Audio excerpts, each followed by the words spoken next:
Hi hello friends.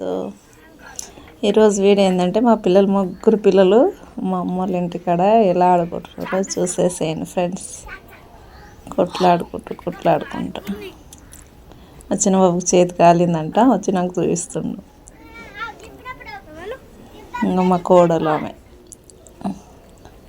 చెల్లు చూస్తున్నామే మా కోడలు. వీళ్ళేమో ఇద్దరు కొట్లాడుతారు, అన్న చెల్లెళ్ళు ఇద్దరు కొట్లాడతారు.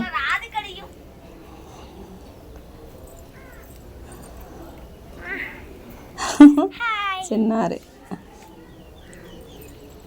ఏం మాట్లాడుతున్నా చూసేయండి. ఒకటే గోళ వాళ్ళది కట్ చేస్తుంది. అమ్మ అన్న అసలు నెగలని చూడండిగా ఎట్లా చేస్తుంది. చూసేయండి ఫ్రెండ్స్, ఎలా ఉందో కామెంట్ చేయండి. మీ పిల్లలు కూడా ఇంతేనా? కామెంట్ చేసేయండి, లైక్ చేయండి, షేర్ చేయండి, సపోర్ట్ చేయండి ఫ్రెండ్స్. చూసేయండి. బాయ్.